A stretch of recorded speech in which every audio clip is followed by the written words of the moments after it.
Shalom, bertemu kembali dalam ibadah atas talian Gereja SIB Bandaraya Kota Kinabalu.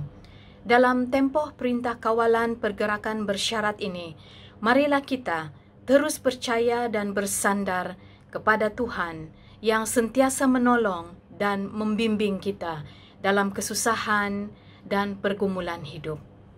Mari kita masuk ke dalam doa syafaat pagi ini.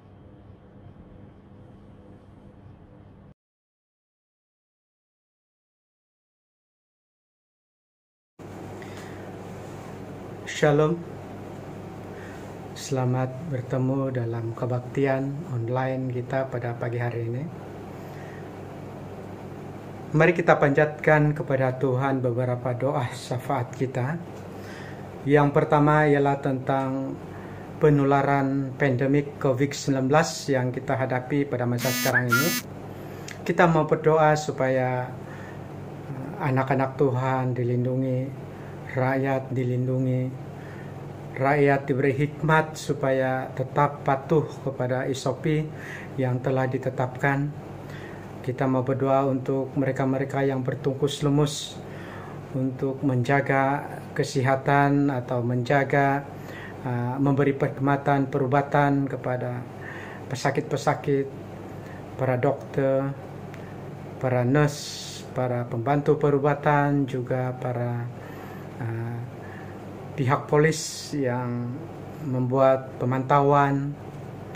Kita mau berdoa supaya mereka semuanya diberikan hikmat dan diberikan perlindungan, supaya mereka tetap tabah berhadapan dengan para pesakit yang ada pada masa sekarang ini.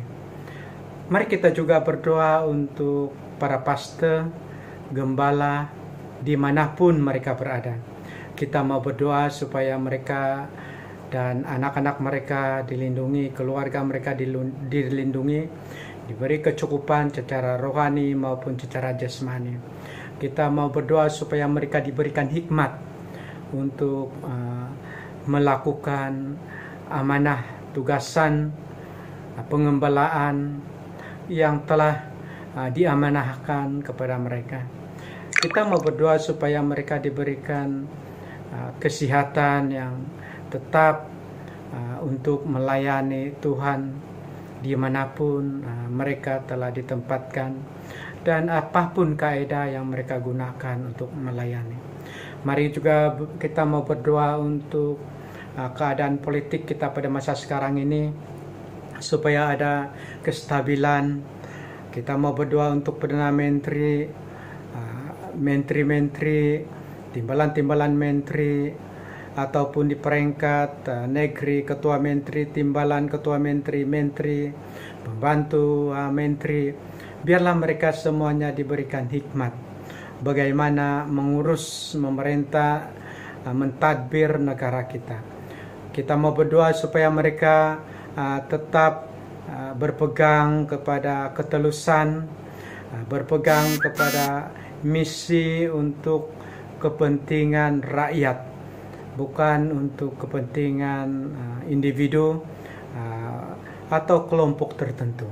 Kita berdoa secara khusus untuk orang-orang Kristen yang terpilih, sama ada sebagai ahli Dewan Undangan Negeri ataupun ahli parlimen, malah yang menjadi menteri, pembantu menteri, timbalan menteri. Kita berdoa untuk mereka supaya dimanapun mereka berada dalam kerajaan atau di pihak pembangkang, mereka berpengaruh untuk kepentingan rakyat.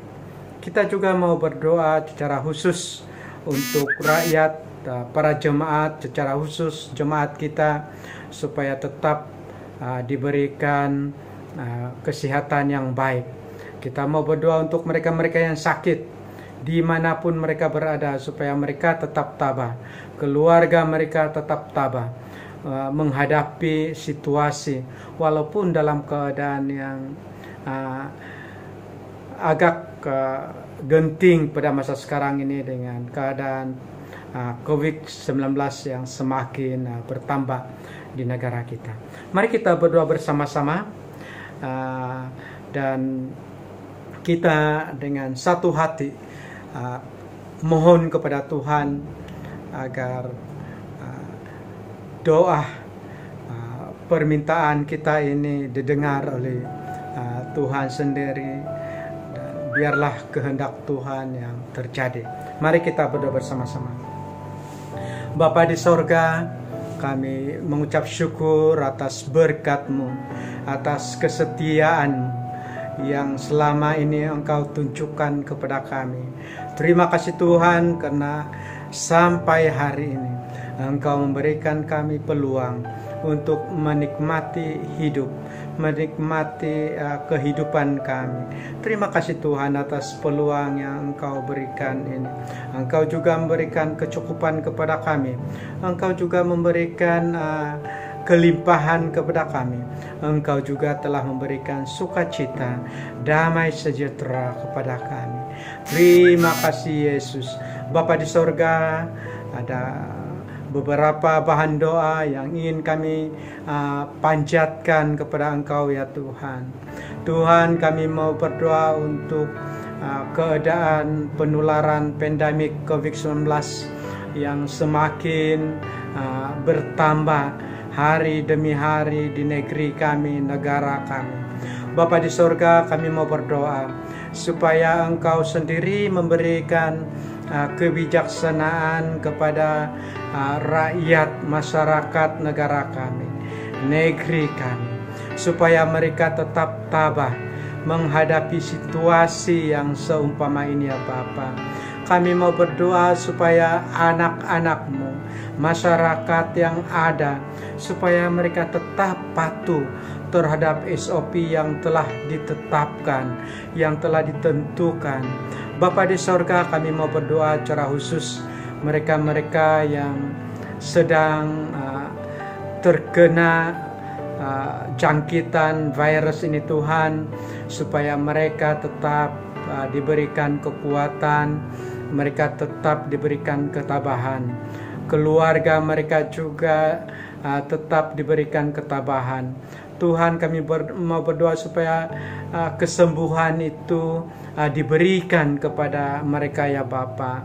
Bapa di sorga, kami mau berdoa supaya sukacita itu tetap diberikan kepada mereka. Bapa, kami juga berdoa untuk para dokter, para nurse, pembantu perubatan yang bertugas di hospital, di klinik atau dimanapun, supaya mereka diberi perlindungan, supaya mereka tetap diberi ketabahan. Keluarga mereka juga tidak khawatir, keluarga mereka juga diberikan sukacita Tuhan. Kami mau berdoa supaya mereka dilindungi Bapa, walaupun berhadapan dengan pesakit-pesakit COVID-19 ini Tuhan, supaya mereka dilindungi oleh darah Kristus Yesus sendiri.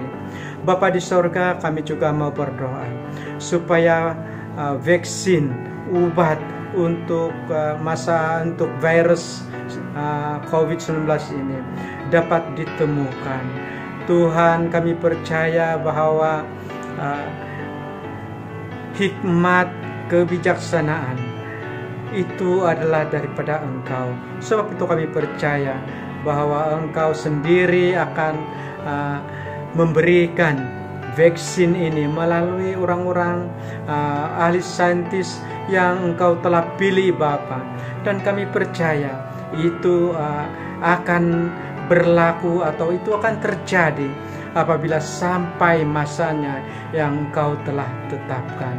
Begitu juga Tuhan, kami mau berdoa untuk pihak polis, rela, atau pihak-pihak keselamatan yang bertanggung jawab untuk membuat rondaan, membuat sekatan, membuat pemantauan, supaya mereka juga diberikan kesehatan dan diberikan perlindungan daripada jangkitan penyakit ini. Bapa di sorga, kami mau berdoa ya Bapa, juga untuk para pastor, para gembala, para reverend, atau para penginjil dimanapun mereka berada ya Bapa.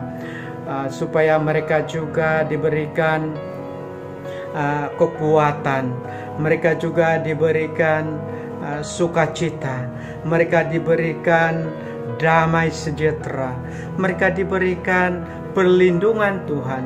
Bukan saja mereka, tetapi anak-anak mereka, keluarga mereka juga diberi perlindungan. Tuhan, Engkau memberikan mereka kecukupan dari segi jasmani, juga dari segi rohani ya Bapa.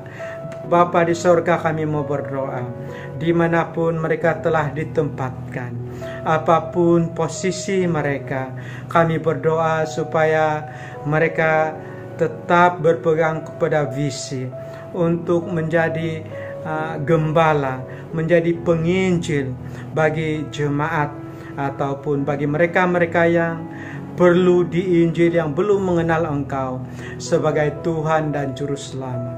Tuhan, kami mau berdoa dalam situasi kami PKB ini. Kami mau berdoa supaya para pastor, para pekerja penuh masa diberi hikmat bagaimana melakukan pelayanan kepada para jemaat atau kepada orang-orang yang perlu dilayani Tuhan. Kami percaya Tuhan bahwa hikmat itu adalah milik-Mu dan Engkau akan berikan itu kepada anak-anak-Mu yang Engkau kasihi. Bapa di sorga, kami berdoa untuk keadaan politik pada masa sekarang ini. Tuhan, kami berdoa untuk politik di peringkat persekutuan, begitu juga di peringkat negeri. Kami mau berdoa supaya ada keamanan, ada keharmonian. Kami berdoa supaya sentiasa stabil ya Bapa. Kami berdoa untuk Perdana Menteri. Kami berdoa untuk Menteri, Timbalan Menteri di peringkat persekutuan. Kami juga berdoa untuk Ketua Menteri, Timbalan Ketua Menteri, Menteri, Pembantu Menteri di peringkat negeri. Bahkan kami juga berdoa untuk para pembangkang yang ada, para pati kerajaan yang ada. Bapa di sorga, kami berdoa supaya mereka diberikan sikap hati yang mempedulikan rakyat, yang ingin melihat rakyat dalam keadaan aman, dalam keadaan sentosa, yang ingin melihat supaya rakyat, kebajikan rakyat lebih diberi perhatian ya Bapa. Sebab itu Tuhan, kami mau berdoa supaya Perdana Menteri kami dan kabinet dia diberikan hikmat untuk memerintah. Begitu juga Ketua Menteri dan Kabinet, supaya mereka memerintah dengan takut akan Engkau. Dan lebih daripada itu Tuhan, kami mau berdoa untuk orang-orang Kristen, orang yang percaya kepada Engkau, yang menjadi ahli Dewan Undangan Negeri, menjadi ahli parlimen, bahkan mungkin yang menjadi menteri, timbalan menteri. Bapa di sorga, kami mau berdoa supaya mereka tetap bersinar, mereka tetap menjadi contoh, mereka tetap berperanan dan memberikan pengaruh supaya apa yang Engkau rancangkan, apa yang Engkau sendiri ingin supaya dilaksanakan, itu akan terlaksana. Bapa di sorga, terima kasih Yesus. Kami mengucap syukur Tuhan, karena kami percaya Engkau sendiri yang mendengar doa kami. Tuhan, kami mau berdoa untuk pelayanan pada minggu ini. Kami mau berdoa untuk pengkhotbah.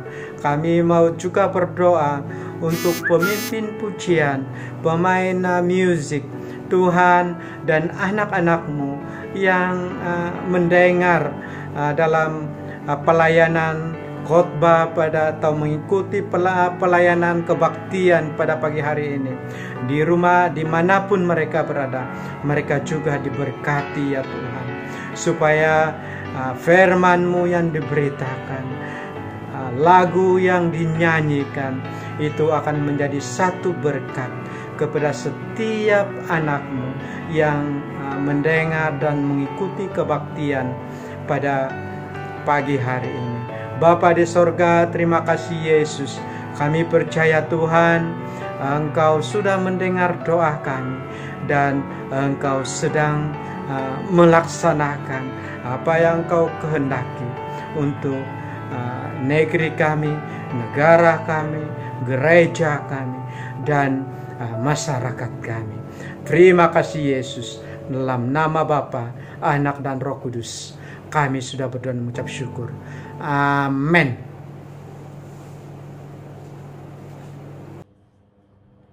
Saudara-saudari yang dikasihi Tuhan, kita akan sama-sama melafazkan pengakuan iman Kristen.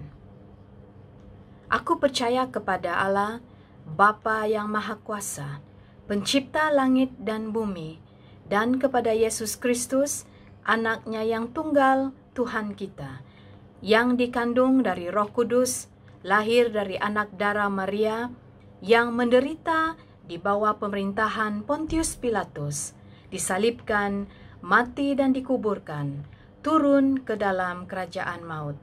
Pada hari yang ketiga, bangkit pula dari antara orang mati, naik ke surga, duduk di sebelah kanan Allah, Bapa yang Maha Kuasa. Dan dari sana ia akan datang untuk menghakimi orang yang hidup dan yang mati. Aku percaya kepada Roh Kudus, gereja yang kudus dan am, persekutuan orang kudus, pengampunan dosa, kebangkitan tubuh, dan hidup yang kekal. Amin.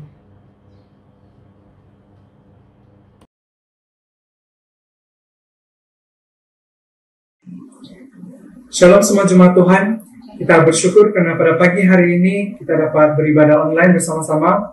Dan meskipun PKP ini dilanjutkan, kita harus terus bersyukur dan percaya bahwa Tuhanlah yang bekerja dan bertakhta di atas semua ini. Mari saja kita semua untuk memuji dan menyembah Tuhan, masuk ke hadirat Dia.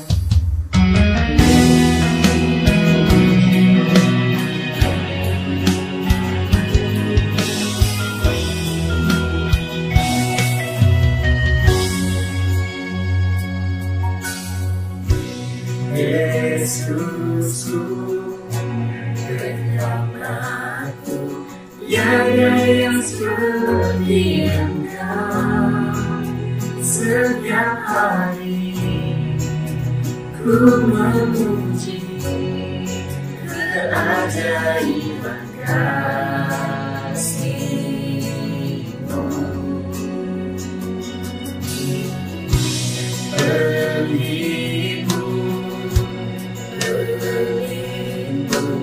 Betapa kekuatan, biarlah semua yang bernafas tak berhenti menyembah-Mu.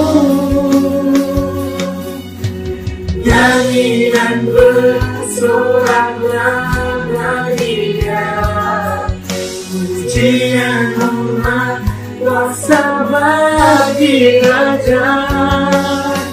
Gunung tunduk, laut bergelora, mendengar nama-Mu.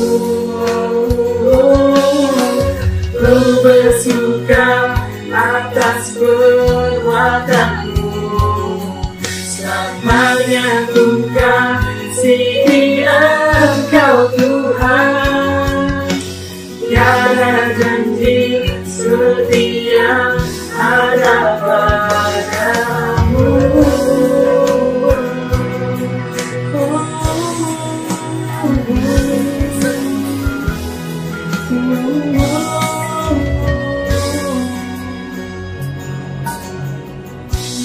Yesusku, penyelamatku, tiada yang seperti Engkau. Setiap hari ku memuji keajaiban kasih-Mu.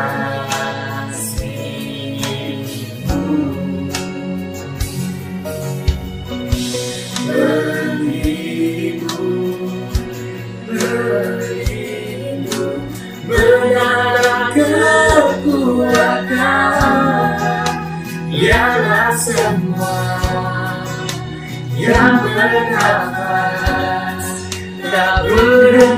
menyembahmu.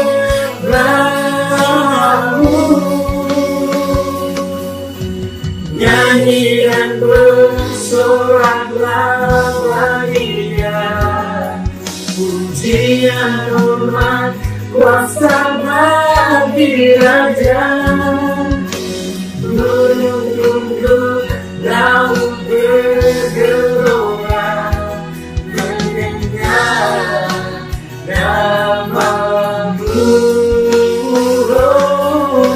Ku bersuka atas perbuatanmu, selamanya ku kasihi Engkau Tuhan.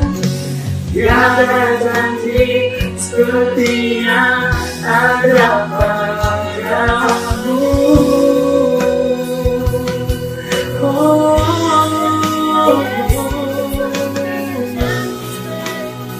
Namun diberikan Tuhan. Haleluya.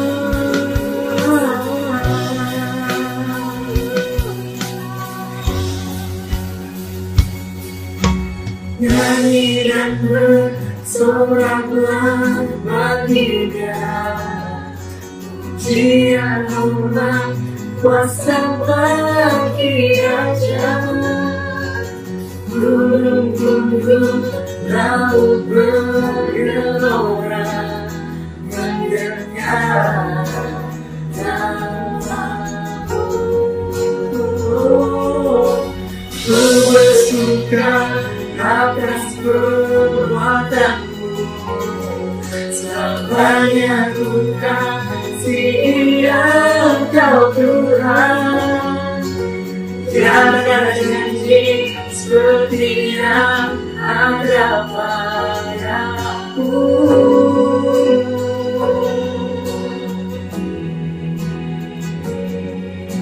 Tiada janji seperti yang ada padamu.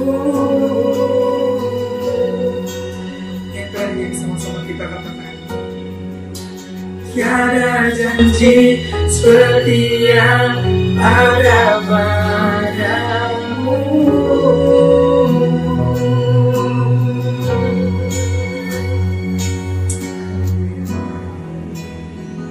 Semuanya Tuhan, tidak ada janji yang seperti ada padamu. Haleluya, haleluya. Mari semua jemaat Tuhan, kita mau terus memuji Tuhan, kita mau terus tinggikan nama Dia, kita mau berikan yang terbaik bagi Tuhan. Haleluya. Ku beri yang terbaik.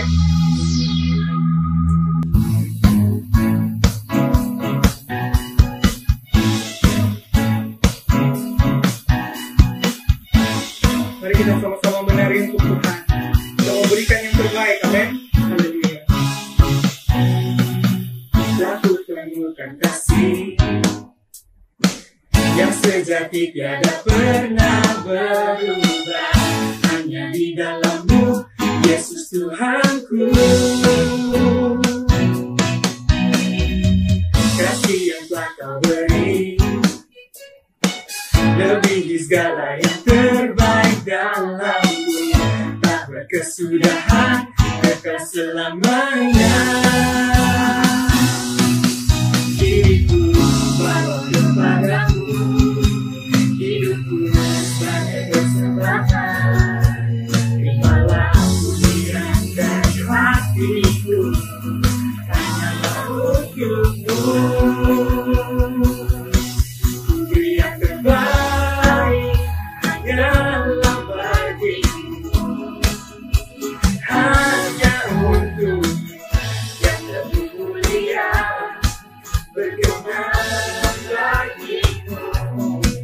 Yang hidupku bersinar bagi kemuliaan dan keagungan Tuhan. Bersamamu ku beri segalanya, ku beri yang terbaik.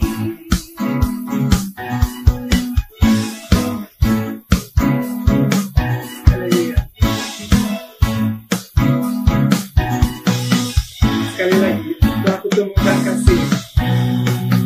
lakukan bukan kasih yang sejati tiada pernah berubah, hanya di dalam-Mu Yesus Tuhanku. Hidupku bawa kepadamu, hidupku sebagai persembahan, terimalah pujian dari hatiku, hanyalah untuk-Mu. Beri yang terbaik hanyalah bagimu, hanya untuk-Mu yang termulia, berkenan bagimu, dan hidup bersinar lagi kemuliaan dan keagungan Tuhan yang besar-Mu, beri segalanya, beri yang terbaik.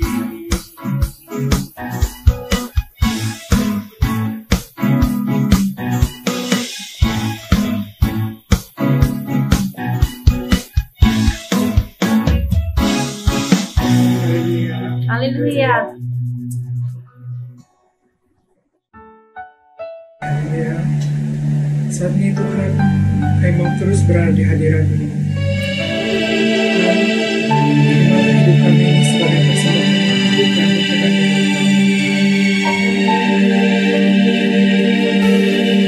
ini aku, semua milikku, ku serahkan padamu Tuhan. Penyesalan dan kebanggaan, suka dan duka, semua ku serahkan.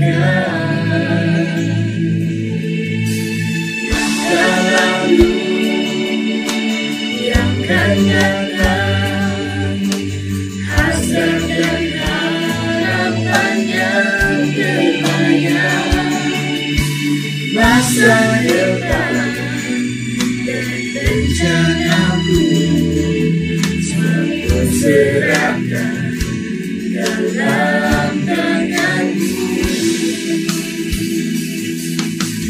Ku persembahkan hidupku kepadamu Tuhan, untuk kemuliaan-Mu. Ku berikan hidup ini sebagai persembahan yang berkenan padamu. Oh Yesus,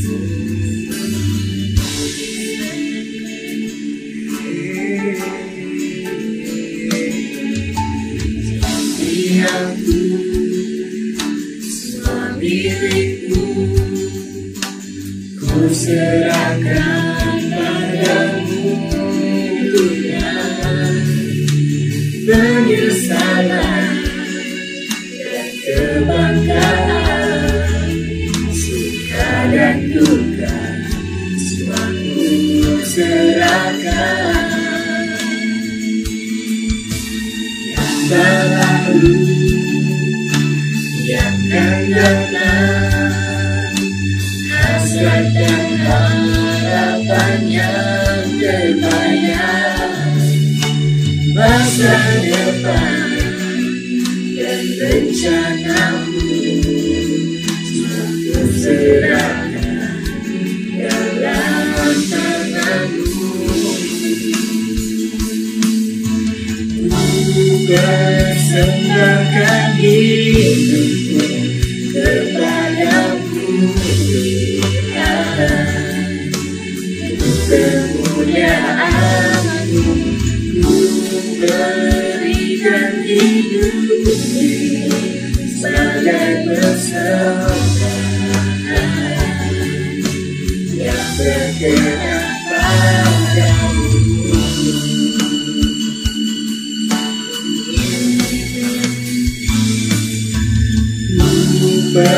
persembahkan hidupku kepadamu Tuhan. Untuk kemuliaan-Mu ku berikan hidup ini sebagai persembahan yang berkenan padamu.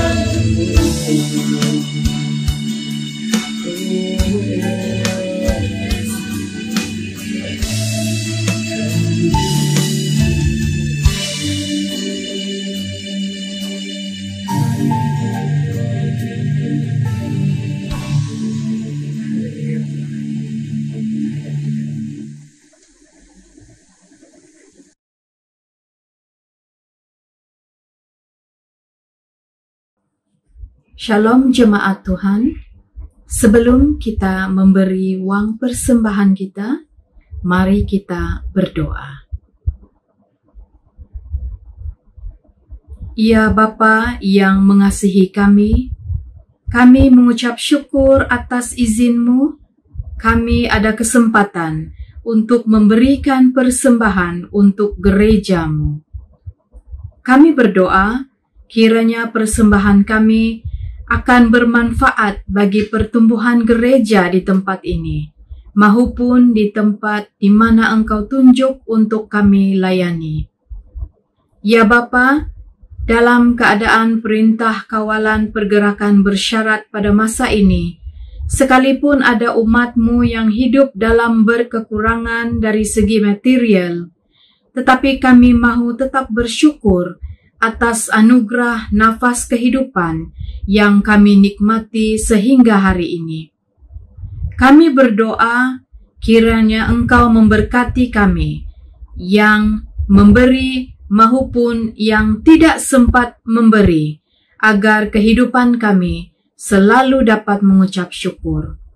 Kami juga berdoa kiranya Engkau memberi hikmat kepada mereka yang mengendalikan keuangan ini. Terima kasih Bapa, kami berdoa dan mengucap syukur di dalam nama Tuhan Yesus Kristus. Haleluya. Amin.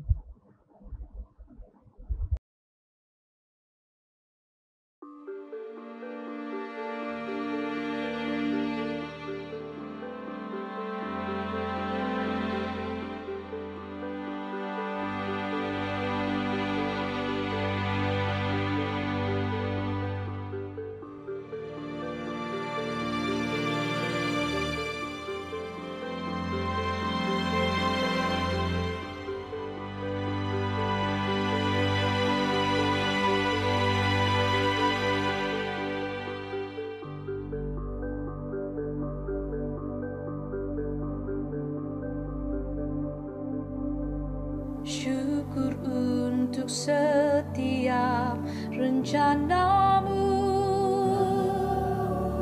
dan rancangan-Mu yang mulia. Dalam satu tubuh kami bersatu, menjadi duta kerajaan-Mu. Ucapkan berkat atas Malaysia, biar kemuliaan Tuhan akan nyata. Bagi Malaysia kami berdiri dan membawa doa kami kepadamu. Sesuatu yang besar pasti terjadi dan mengubahkan negeri kami. Hanya nama-Mu Tuhan ditinggikan atas seluruh bumi.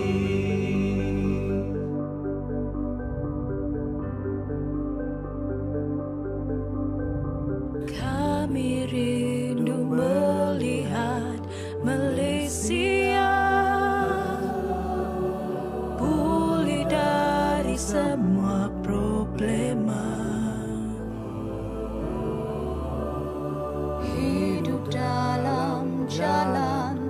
kebenaran-Mu, pancarkan terang kemuliaan-Mu. Ku ucapkan berkat atas Malaysia, biar kemuliaan Tuhan akan nyata. Bagi Malaysia kami berdiri dan membawa doa kami kepadamu. Sesuatu yang besar pasti terjadi dan mengubahkan negeri kami. Hanya nama-Mu Tuhan ditinggikan atas seluruh bumi. Kami tahu hati-Mu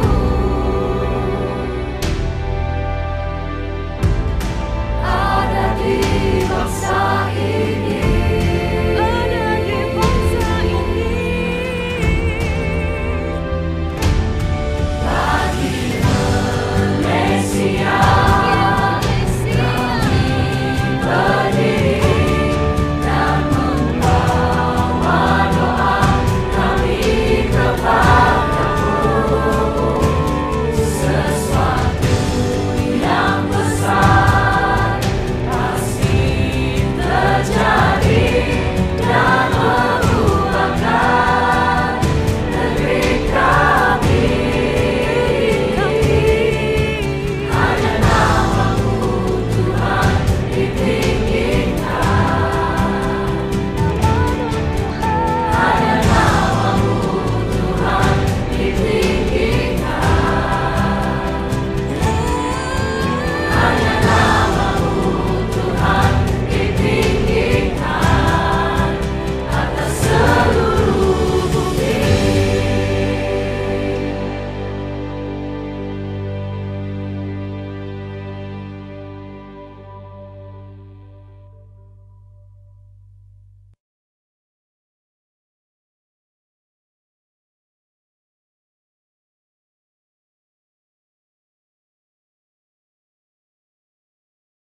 Shalom dan selamat pagi kepada semua jemaat yang sedang mengikuti ibadah SIB Bandaria Kota Kinabalu secara online. Kita sangat bersyukur karena kita dapat beribadah bersama-sama walaupun secara online. Sebentar ini saya akan mengungsikan kita bagian daripada firman Tuhan. Kiranya firman Tuhan ini dapat meneguhkan iman kita. Tapi sebelum itu, mari kita berdoa dan saya akan memimpin kita di dalam doa. Allah Bapa kami di sorga, yang kami kenal dalam nama Tuhan Yesus Kristus, itu Tuhan dan Juru Selamat kami. Kami sangat bersyukur Tuhan pada pagi ini kami dapat bersama-sama beribadah walaupun secara online. Terima kasih Tuhan, sebentar kami akan mendengar firman Tuhan. Kiranya firman Tuhan ini meneguhkan iman kami. Apatah lagi dalam kami menghadapi hari-hari yang mendatang ini, dalam situasi yang kami hadapi juga sekarang ini. Ya Tuhan, kami terus mengandalkan Tuhan. Kami terus fokus kepada Engkau Tuhan. Walau apapun cabaran, walau apapun ujian, walau apapun pencobaan yang terjadi dalam kehidupan kami. Terima kasih Tuhan Yesus, kami serahkan waktu ini, ruangan ini. Kiranya Engkau yang berbicara melalui firman-Mu Tuhan kepada kami. Dan kiranya firman Tuhan ini terus tertanam di dalam kehidupan kami. Bukan saja membuatkan rohani kami bertumbuh, terlebih kami dapat melakukan kebenaran firman Tuhan ini. Terima kasih Tuhan Yesus, kami sudah berdoa dan mengucap syukur. Amin. Jemaat sekalian, bagian firman Tuhan yang akan saya sampaikan pada pagi ini saya ambil di dalam 1 Korintus 2 ayat 2 hingga 16. di mana tema yang saya berikan adalah hikmat yang benar. Saya berharap para jemaat membuka Alkitab masing-masing dan kita boleh membaca bagian firman Tuhan ini. Dan saya akan bacakan untuk kita juga. Ayat 6. Sungguh pun demikian kami memberitakan hikmat di kalangan mereka yang telah matang, yaitu hikmat yang bukan dari dunia ini dan yang bukan dari penguasa-penguasa dunia ini, yaitu penguasa-penguasa yang akan ditiadakan. Tapi yang kami beritakan ialah hikmat Allah yang tersembunyi dan rahasia, yang sebelum dunia dijadikan telah disediakan Allah bagi kemuliaan kita. Tidak ada dari penguasa dunia ini yang mengenalnya, sebab kalau sekiranya mereka mengenalnya, mereka tidak menyalibkan Tuhan yang mulia. Tetapi seperti ada tertulis, apa yang tidak pernah dilihat oleh mata dan tidak pernah didengar oleh telinga dan yang tidak pernah timbul di dalam hati manusia, semua yang disediakan Allah untuk mereka yang mengasihi Dia. Karena kepada kita Allah telah menyatakannya oleh Roh, sebab Roh menyelidiki segala sesuatu, bahkan hal-hal yang tersembunyi di dalam diri Allah. Siapa gerangan di antara manusia yang tahu apa yang terdapat di dalam diri manusia selain roh manusia sendiri yang ada di dalam dia? Demikian pula lah tidak ada orang yang tahu apa yang terdapat di dalam diri Allah selain roh Allah. Kita tidak menerima roh dunia, tetapi roh yang berasal dari Allah, supaya kita tahu apa yang dikaruniakan Allah kepada kita. Dan karena kami menafsirkan hal-hal rohani kepada mereka yang mempunyai roh, kami berkata-kata tentang karunia Allah dengan perkataan yang bukan diajarkan kepada kami oleh hikmat manusia, tetapi oleh roh.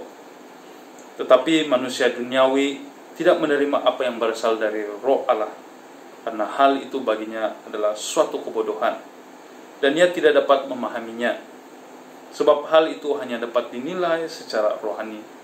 Tetapi manusia rohani menilai segala sesuatu, tetapi ia sendiri tidak dinilai oleh orang lain. Sebab siapakah yang mengetahui pikiran Tuhan sehingga ia dapat menasihati dia? Tetapi kami memiliki pikiran Kristus. Jemaat sekalian, ini adalah bahagian di dalam surat Paulus yang pertama pada jemaat di Korintus. Nah, mari kita selidiki sedikit tentang apa yang berlaku di Korintus. Ada masalah yang dihadapi di kalangan jemaat Kristen di Korintus saat itu, di mana adanya pembentukan golongan atau kumpulan yang disebabkan oleh semangat keagamaan.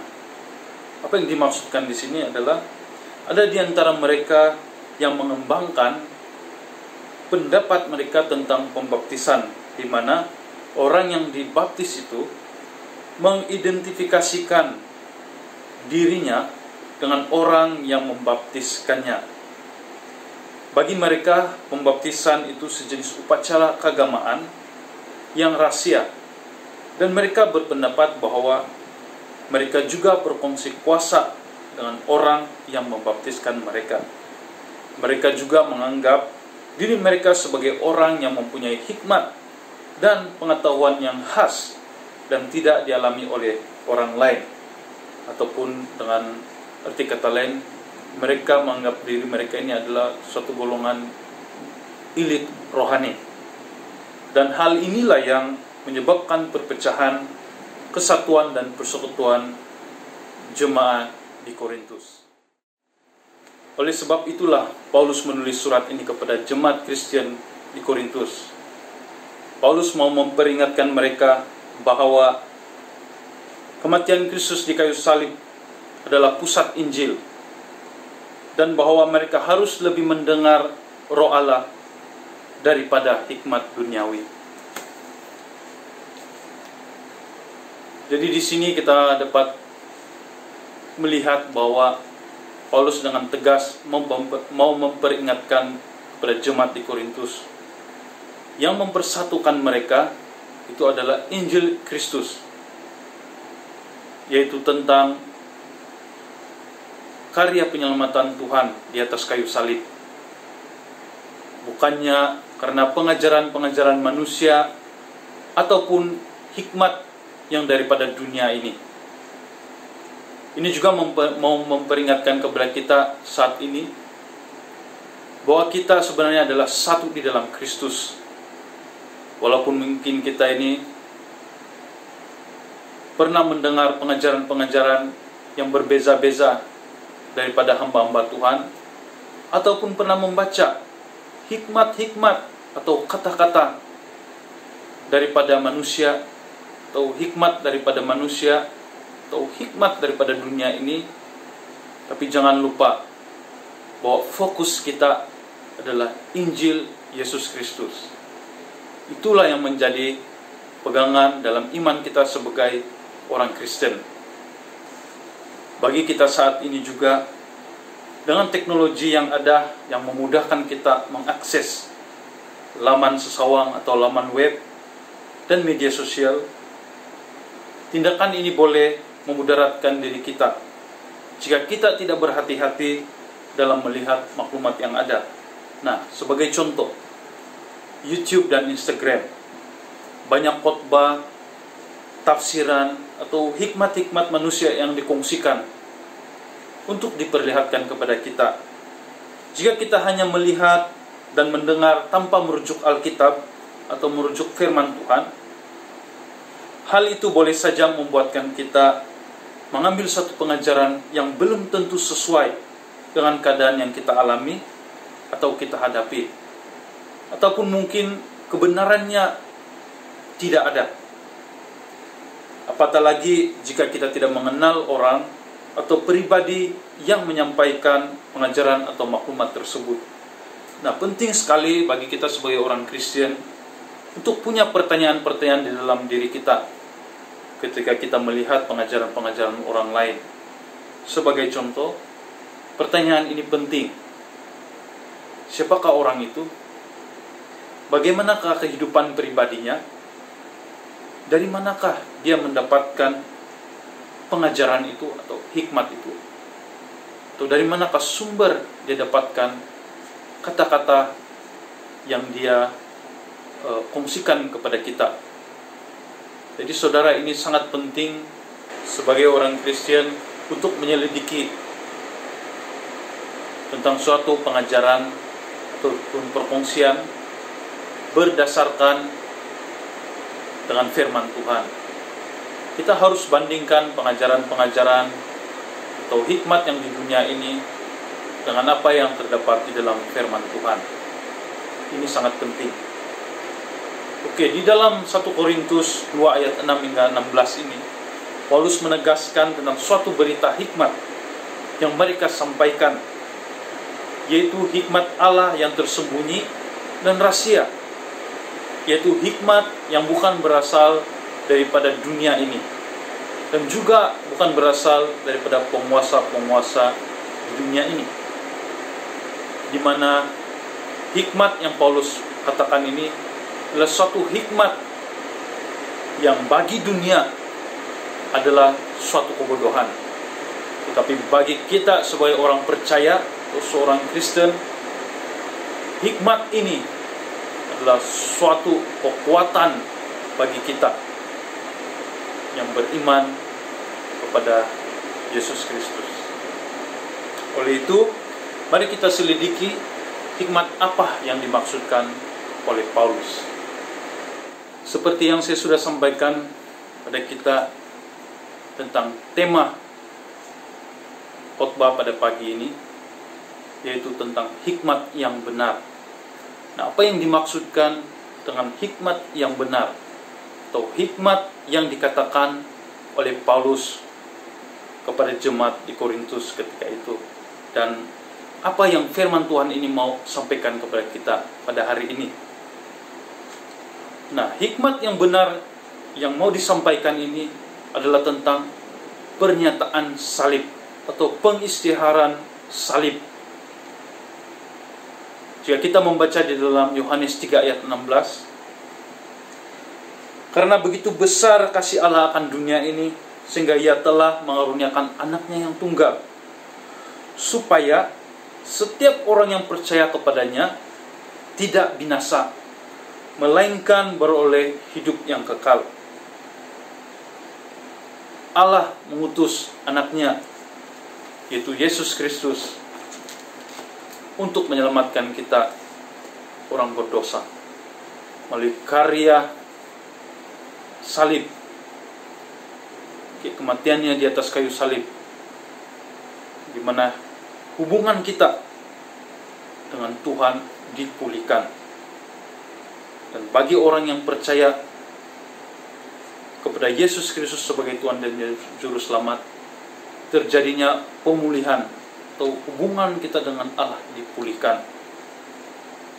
Dan hal ini bukan karena kebaikan kita atau kita menjadi orang baik, tapi ini hanya karena anugerah Tuhan. Oleh iman kita dibenarkan dan diselamatkan oleh Dia.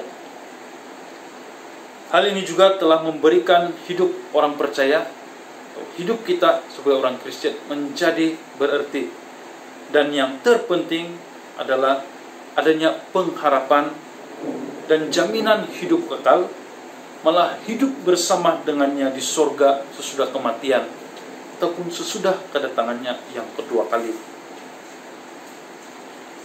Di dalam bagian surat Paulus ini juga,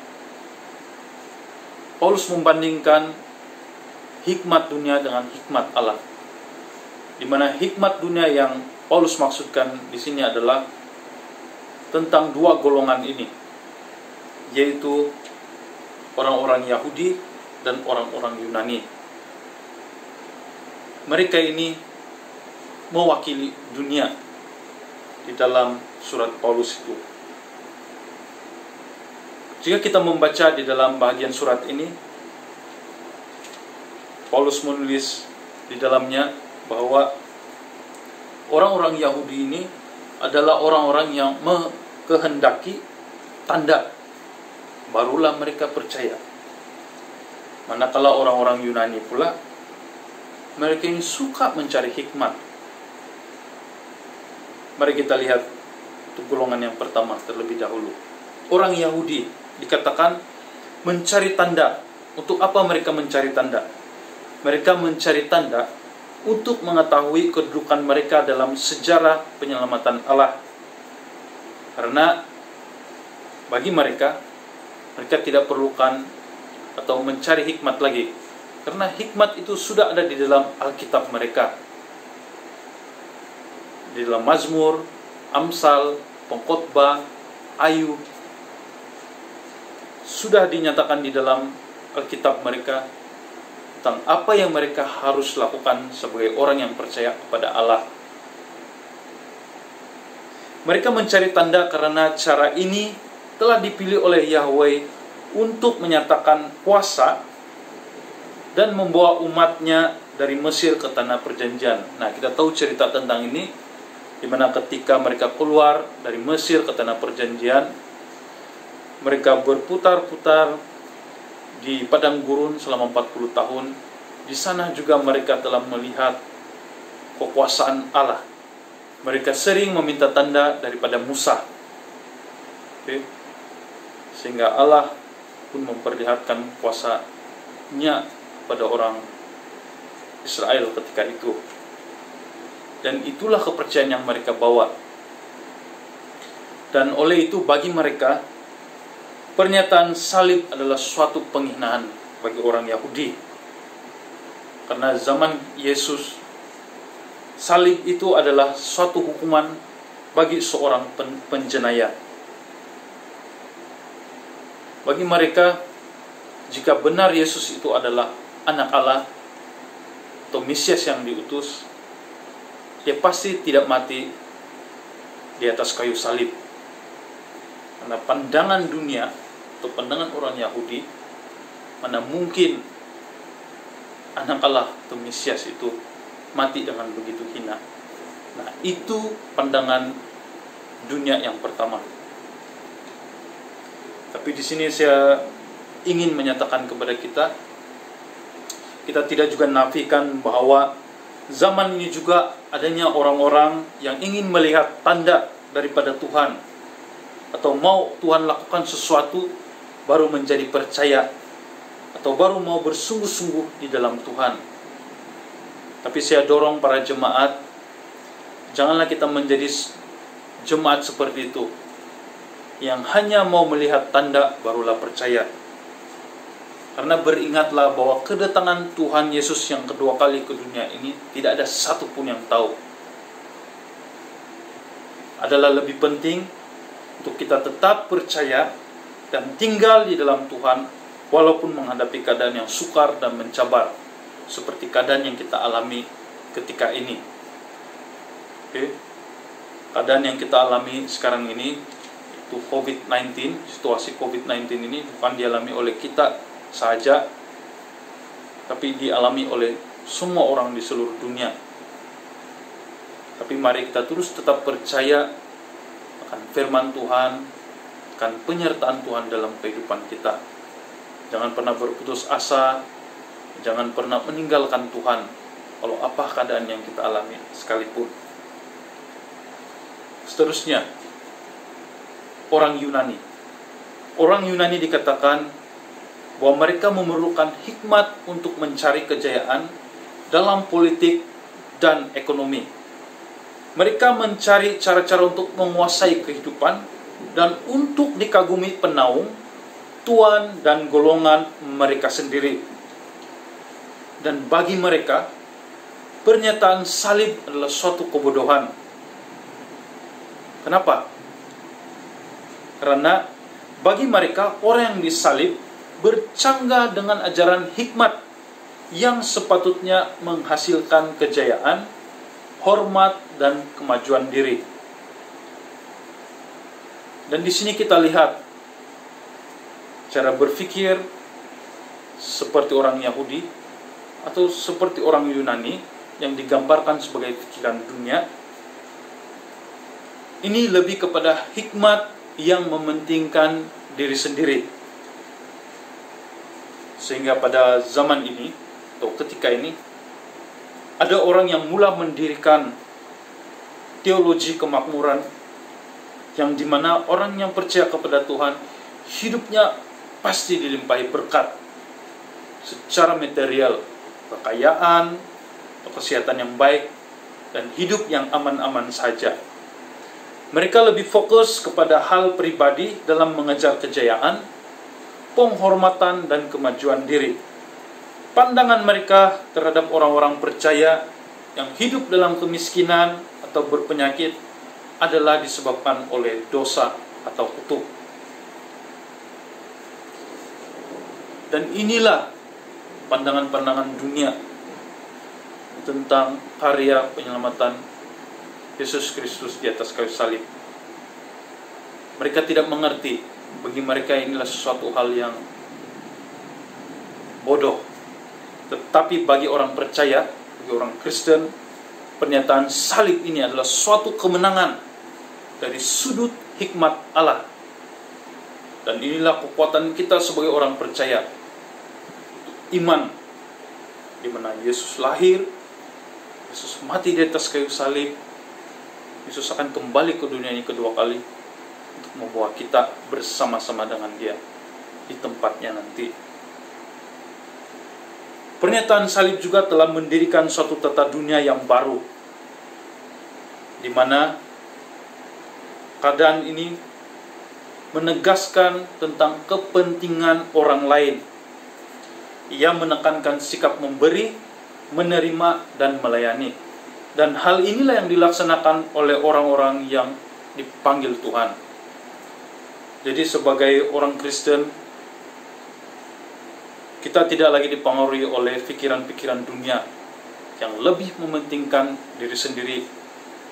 Tapi kita belajar daripada Yesus sendiri, di mana Yesus sanggup berkorban, Yesus sanggup melayani, Yesus sanggup datang, Yesus sanggup menyembuhkan, memberi kata-kata yang menghidupkan orang ketika itu. Jadi kita sebagai orang percaya pada waktu ini, marilah kita meneladani apa yang sudah Yesus lakukan 2000 tahun yang lalu. Kita bukan lagi dilayani, tapi kita melayani orang-orang yang ada di sekeliling kita. Melalui tindakan kita, pertolongan kita, kata-kata kita yang didasari dengan firman Tuhan. Dan inilah hikmat yang Allah berikan kepada orang percaya, supaya hidup orang percaya bukan lagi dikuasai oleh hikmat yang mementingkan diri sendiri atau pengetahuan semata-mata, tetapi hikmat yang memuliakan Allah dengan melayani orang lain. Kepercayaan kepada hikmat yang benar inilah yang memberikan arti dalam kehidupan kita. Ingat, kita perlukan Tuhan, dan kita perlukan firman Tuhan, Alkitab, dalam kita menjalani kehidupan di dunia ini. Tuhan mau kita hidup berpengertian dan taat kepadanya, menjadi saksi Kristus dalam apa juga keadaan. Kenapa? Kenapa pentingnya hikmat dalam kehidupan kita sebagai orang percaya? Karena hikmat itu datang dari Allah dan miliknya Allah. Dialah sumber hikmat yang benar. Hikmatnya yang sempurna dan lengkap mengenai setiap segi bidang kehidupan, dan berdaulat dalam menggenapi apa yang di dalam fikirannya dan mustahil untuk digagalkan. Ayub 10 ayat 4, Ayub 26 ayat 6, Amsal 5 ayat 21, Amsal 15 ayat 3. Ingatlah bahwa di dalam Amsal 1 ayat 7, takut akan Tuhan adalah permulaan pengetahuan, tetapi orang bodoh menghina hikmat dan didikan. Marilah kita menjadi orang yang berhikmat, bukan oleh karena telah melihat tanda-tanda, atau bukan karena kita berpengetahuan, tapi hidup di mana kita menghormati, kita melayani, dan kita menyembah Tuhan kita dengan berpengertian dan dengan penuh ketaatan. Dan saya rasa itulah yang Tuhan inginkan dalam kehidupan kita, atau dalam hidup kita sebagai orang percaya. Ingatlah, takut akan Tuhan itu adalah permulaan pengetahuan. Dan hikmat yang dari Allah ini sangat penting bagi kita sebagai orang percaya yang hidup pada zaman ini. Karena hikmat yang diberikan ini adalah untuk mengatakan hal-hal yang benar pada masa-masa penganiayaan dan pencobaan. Kita boleh lihat ini dalam Lukas 21 ayat 15. Dan juga untuk memahami nubuatan-nubuatan dan teka-teki akhir zaman. Wahyu 13 ayat 18, Wahyu 17 ayat 9. Dan hikmat ini bukan hanya diperlukan oleh para pemimpin saja, tetapi hikmat ini diperlukan juga bagi orang-orang percaya untuk memahami maksud-maksud Allah dalam penyelamatan. Efesus 1 ayat 8, 9. Dan supaya dapat berjalan dalam hadirat Allah. Kolose 1 ayat 9, Yakobus 1 ayat 5, Yakobus 3 ayat 13 hingga 17. Dan berhati-hati di depan orang-orang tidak percaya. Kolose 4 ayat 5. Ingatlah, hikmat itu penting. Tapi hikmat yang daripada Tuhan itu adalah hikmat yang perlu ada dalam kehidupan kita sebagai orang percaya. Bagaimana kita memperoleh hikmat yang daripada Tuhan itu ialah kita percaya kepada pernyataan salib atau karya penyelamatan Tuhan, dan kita percaya bahwa Yesus itulah Tuhan dan juru selamat kita. Jemaat yang dikasihi Tuhan, apa tujuan hikmat yang benar itu? Yang pertama adalah persekutuan. Supaya adanya persekutuan kita dengan anaknya Yesus Kristus, Tuhan kita. Sebab untuk pribadi kita, pentingnya kita punya saat teduh atau bersekutu dengan Tuhan. Sangat penting. Berdoa, membaca Alkitab, merenungkan firman-Nya siang dan malam. Bagi persekutuan di gereja pula, itu menjadi sangat berarti. Walaupun kita sebagai jemaat punya personality, cara pikir, dan cara hidup yang berbeza-beza, dan sudah mendengar mungkin khotbah-khotbah dari berbagai hamba Tuhan, hal itu tidak dapat memecah belahkan kita jika kita mengerti tentang Injil yang benar ini. 1 Korintus ayat 1, 10 hingga 17. Dalam Roma 1 ayat 16, sebab aku mempunyai keyakinan yang kokoh dalam Injil, karena Injil adalah kekuatan Allah yang menyelamatkan setiap orang yang percaya. Jadi Injil itu adalah kekuatan bagi kita orang percaya.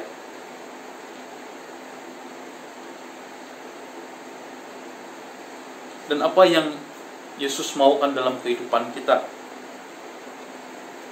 Di dalam persekutuan ini, kita juga dapat belajar untuk menyatakan kasih Tuhan kepada orang lain.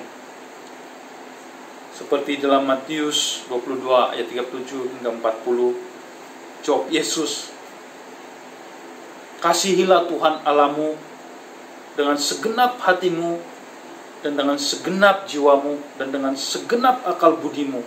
Itulah hukum yang terutama dan yang pertama. Dan hukum yang kedua yang sama dengan itu ialah kasihilah sesamamu manusia seperti dirimu sendiri. Pada kedua hukum inilah tergantung seluruh hukum Taurat dan kitab para nabi. Jelas dikatakan oleh Yesus dalam firman-Nya ini, selain kita mengasihi Tuhan, kita juga perlu mengasihi sesama kita manusia. Di mana ketika kita melayani sesama manusia, kita juga sedang melayani Tuhan. Nah, sebagai suatu persekutuan dalam gereja, ingatlah hal ini. Banyak anggota tetapi satu tubuh. Allah telah menetapkan dalam jemaat dengan karunia-karunia khusus, bukan untuk kepentingan diri, tapi untuk melayani sesama. 1 Korintus 12 ayat 12 hingga 71. Nah, setiap kita ini ada karunia-karunia yang sudah Tuhan berikan. Karunia mengajar, karunia bernubuat, karunia menyembuhkan, karunia berkata-kata. Dan untuk apa itu? Dengan jelas firman Tuhan mengatakan untuk kita melayani orang. Mau itu dalam keluarga kita, sahabat-sahabat kita di tempat kerja, ataupun orang-orang yang kita lihat memerlukan atau perlu dilayani. Sangat penting. Kita boleh berdoa bagi mereka. Mungkin jika kita ada kelebihan ataupun jika kita boleh memberi atau menolong orang lain yang memerlukan pertolongan. Yang kedua, tujuan hikmat yang benar itu adalah supaya kita dapat beriman terhadap keselamatan yang benar. Seperti yang saya sudah katakan tadi, apakah yang saya maksudkan beriman terhadap keselamatan yang benar? Nah, keselamatan yang benar ini adalah percaya bahwa Yesus Kristus adalah Tuhan dan Juru Selamat. Ingatlah, dalam Yohanes 7 ayat 16, jawab Yesus kepada mereka, ajaranku tidak berasal dari diriku sendiri, tetapi dari Dia yang telah mengutus aku. Yohanes 7 ayat 29, aku kenal Dia, sebab aku datang dari Dia, dan Dialah yang mengutus aku. Di sini Yesus sedang menyatakan siapa Dia, siapakah pribadi Dia pada kita. Oke? Dia bukan datang dari dunia ini, tapi Dia datang dari atas. Allah mengutus Dia ke dunia ini. adalah firman. Dan firman itu telah menjadi manusia. Dan manusia yang kita kenal itu adalah Yesus Kristus. Dialah firman yang telah menjadi manusia. Ibrani 11 ayat 1. Iman adalah dasar dari segala sesuatu yang kita harapkan, dari bukti segala sesuatu yang kita tidak lihat. Nah, pada waktu ini kita tidak sudah melihat Yesus secara fisikal. Tapi oleh karena iman, percayaan kita pada Tuhan, melalui iman kita dibenarkan dan diselamatkan. Yang ketiga, apakah tujuan hikmat yang benar itu? Tujuan hikmat yang benar itu membuatkan kita memahami fungsi Roh Kudus dalam kehidupan. Seperti yang sudah Paulus tuliskan dalam suratnya itu, yang terdapat dalam 1 Korintus 2 ayat 10, di mana Paulus mengatakan bahwa hanya orang yang memiliki Roh Allah itu sahaja yang mengerti tentang hikmat yang datang daripada Allah. Siapakah Roh itu? Roh yang dimaksudkan di sini adalah Roh Tuhan ataupun Roh Kudus. Roh Kudus itu adalah Allah. Kisah Para Rasul 5 ayat 3, 4. Yohanes 14 ayat 26. Tetapi penghibur, yaitu Roh Kudus, yang akan diutus oleh Bapa dalam namaku, dialah yang akan mengajarkan segala sesuatu kepadamu dan akan mengingatkan kamu akan semua yang telah kukatakan kepadamu. Dan inilah kata-kata Yesus sebelum dia terangkat ke surga. Kata-kata Yesus pada murid-muridnya sesudah Yesus tidak ada. Akan ada Roh Kudus yang akan diutus, yang akan menyertai orang yang percaya kepadanya. Yohanes 15 ayat 26. Jikalau penghibur yang akan kuutus dari Bapa datang, yaitu Roh kebenaran yang keluar dari Bapa, ia akan bersaksi tentang aku. Dan ingatlah bahwa Roh Kudus itu tinggal di dalam diri orang percaya. 1 Korintus ayat 6, 19 hingga 20.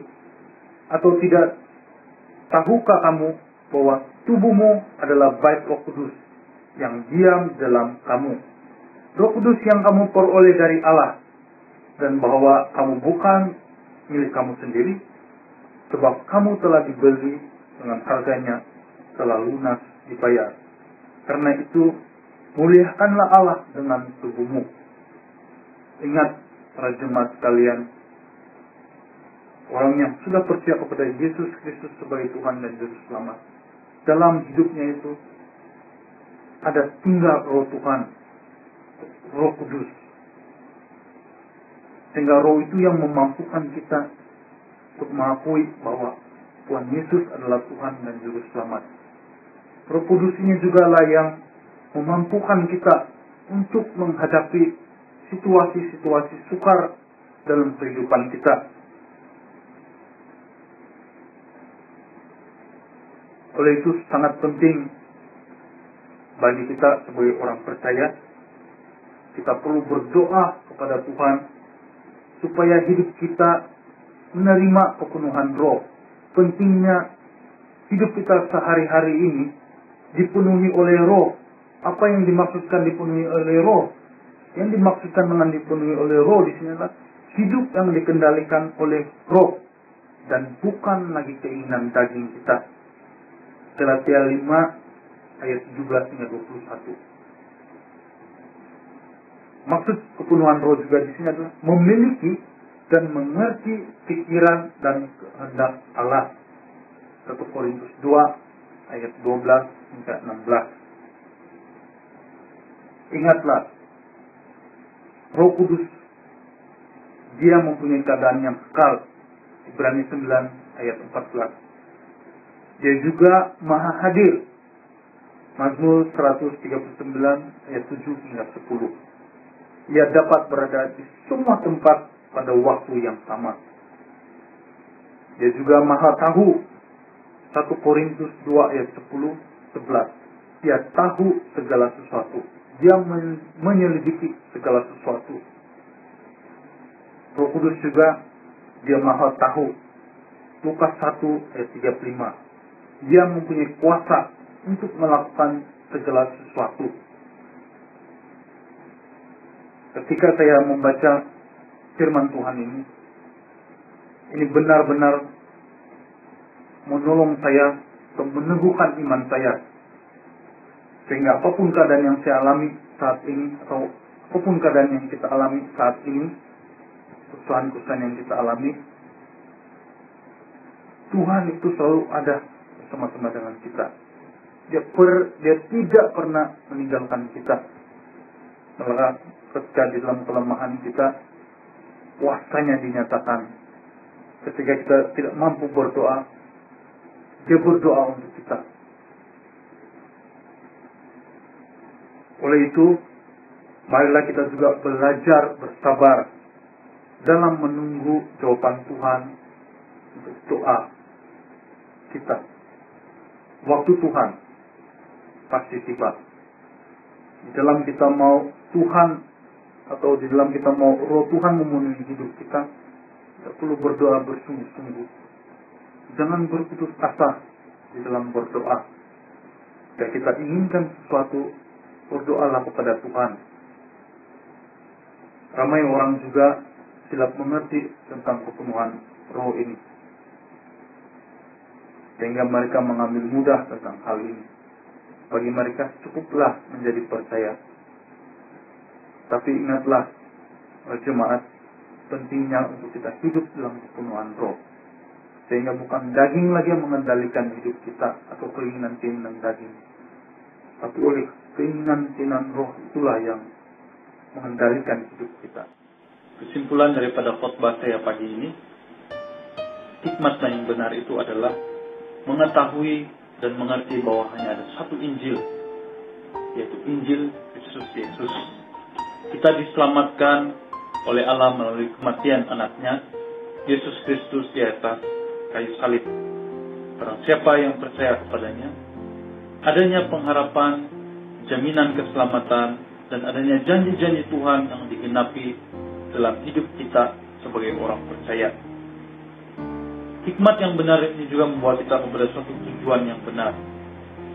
Persekutuan yang didasari dengan kasih, mengasihi Tuhan dan mengasihi sesama, menerima, memberi, dan melayani satu dengan yang lain. Beriman kepada keselamatan yang benar, yaitu berserah dan mengandalkan Tuhan. Sehingga kehidupan seharian kita selalu menginginkan Tuhan yang memimpin kehidupan kita. Dan seterusnya, hikmat yang benar ini menolong kita dalam memahami fungsi Roh Kudus dalam kehidupan kita. Mari kita berdoa. Tuhan Yesus, kami sangat bersyukur atas firman Tuhan yang sudah disampaikan pada hari ini. Karena ini firman Tuhan ini meneguhkan iman kami. Dan kiranya firman Tuhan ini tanam dalam hati kami, sehingga kami mengalami pertumbuhan rohani, bukan sekadar untuk kepentingan pribadi kami, tapi melalui pengertian kami tentang Injil Tuhan. Ada suatu tindakan iman yang kami lakukan dalam kehidupan kami, di mana kami juga mengungsikan Injil itu kepada orang lain, melayani orang lain. Tuhan Yesus berkati setiap anak-anakmu yang sudah mendengar firman Tuhan ini. Kiranya Tuhan, yang terus menjadi sandaran dalam kehidupan kami. Pimpin kami dalam kehidupan kami. Apatah lagi dalam menghadapi situasi yang sukar pada waktu ini. Terima kasih Tuhan Yesus, kami sudah berdoa dan mengucap syukur. Amin. Kiranya iman kita semakin diteguhkan melalui pembelajaran daripada firman Tuhan yang disampaikan sebentar tadi. Sebelum kita melihat pengumuman terkini gereja melalui e-bulletin, sentiasalah beringat bahawa kawalan kendiri yang tinggi dapat menghentikan rantaian wabak COVID-19. Oleh itu, patuhi SOP, lindungi diri untuk turut melindungi orang di sekeliling daripada jangkitan. Jangan leka dan alpa, kita teguh, kita menang. Stay at home. Tuhan memberkati.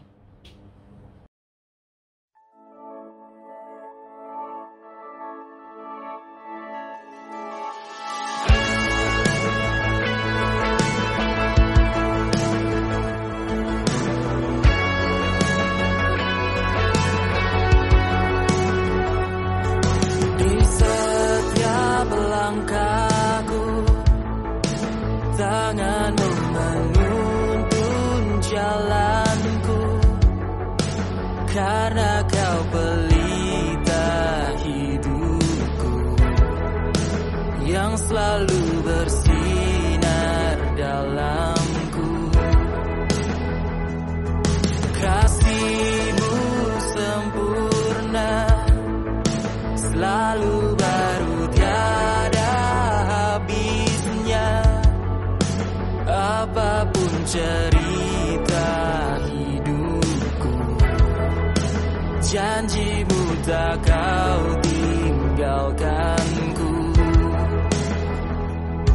Ku percaya Kau Tuhan atasku, ku serahkan semua masa depanku. Ku takkan takut, hidupku aman di dalam-Mu.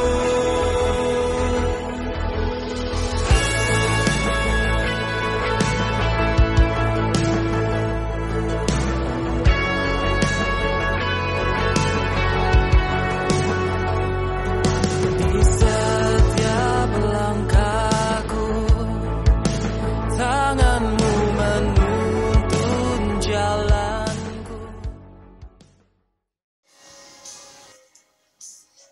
Saudara-saudara, marilah kita berdoa untuk menangguhkan ibadah kita pada hari ini.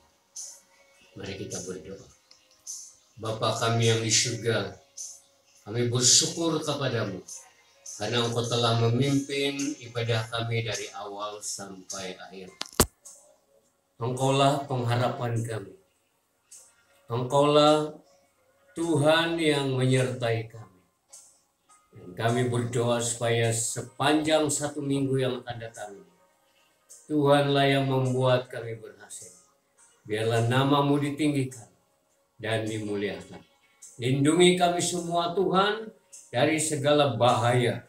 Bahaya apapun yang ada di sekitar kami. Khususnya pada masa sekarang ini. Masa pandemi COVID-19 ini Tuhan. Kami berdoa untuk perlindungan bagi setiap kami. Terpujilah Engkau ya Tuhan. Kepada Engkaulah kami menempatkan hati kami dan menyerahkan seluruh kekhawatiran kami kepadamu. Jemaat yang dikasihi, pulanglah dengan membawa damai sejahtera yang daripada Tuhan. Kekuatan yang daripada Roh Tuhan Yesus dan persekutuan Roh Kudus menyertai kita. Marilah kita berdoa seperti yang diajarkan oleh Yesus. Bapa kami yang di surga, dikuduskanlah nama-Mu. Datanglah kerajaan-Mu. Jadilah kehendak-Mu di bumi seperti di surga. Berikanlah kami pada hari ini makanan kami yang secukupnya.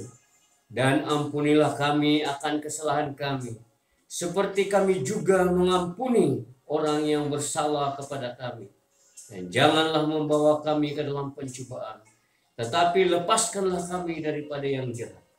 Karena Engkaulah yang mempunyai kerajaan dan kuasa dan kemuliaan sampai selama-lamanya. Amin.